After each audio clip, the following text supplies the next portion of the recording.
I'll admit it. I'm fashionably late to this particular party. Ship of Fools sailed onto Xbox over 2 years ago, but it wasn't until a mate insisted I give it a go that I finally took the plunge. Trust me, they said, it's brilliant fun. They were absolutely right. Ship of Fools drops you into the archipelago, a region under threat from the ominously named Aquapocalypse, a corrupting storm that brings all manner of nautical nightmares with it. You play as one of the fools, the only souls brave or daft enough to venture out on the treacherous waters aboard your trusty vessel, the Stormstrider. The premise is delightfully simple.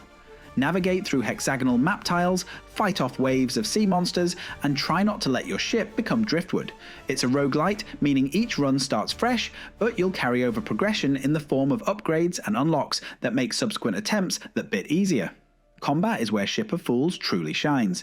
Your ship comes equipped with 2 cannons that you can pick up and reposition to defend against attacks from both port and starboard.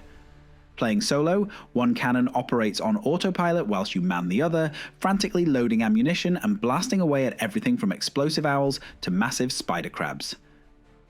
The variety of ammo types keeps things interesting. Standard cannonballs are just the beginning. My personal favourite? Bird eggs. You can have birds perched on your deck laying explosive eggs for you to fire at enemies. It's as wonderfully bonkers as it sounds, and collecting multiple birds to ensure a steady supply became my go-to strategy. When enemies get too close for cannon comfort, you've got a trusty oar for melee combat. You can whack creatures that land on your ship, or time a charged spin to deflect projectiles back at your attackers. It's satisfying stuff, though when the action gets properly hectic, I found the controls could feel a bit muddled, particularly when trying to hop back on a cannon whilst your deck is littered with items. Each run presents you with a branching path across the map, with symbols indicating what awaits on each tile. Do you risk venturing towards that tempting trinket, or play it safe and stock up on planks for ship repairs? The everlasting storm creeps closer with each turn, adding pressure to every decision. I lost count of how many times my greed got the better of me, chasing after one more piece of loot, only to meet a watery grave. But that's part of the charm. Ship of Fools constantly presents these risk-reward scenarios that keep you engaged and thinking strategically. Back at the Great Lighthouse, your hub area, you can spend tendrils earned during runs on permanent upgrades. These range from starting with extra lives to improving your cannon damage, and watching your capabilities grow over time is properly addictive. I found myself thinking, just one more run, far too often, eager to see how my new upgrades would fare against the increasingly challenging seas.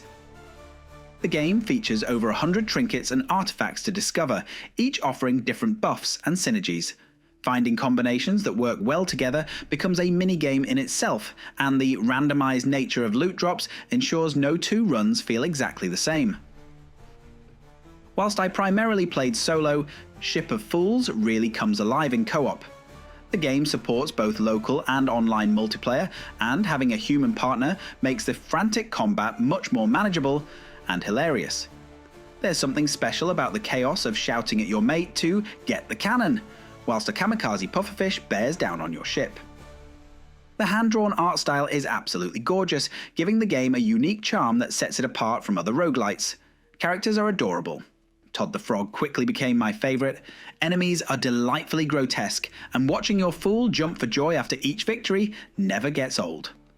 The swashbuckling soundtrack perfectly complements the action, though I could have done without these squelchy footstep sounds that seemed unnecessarily loud amidst the chaos.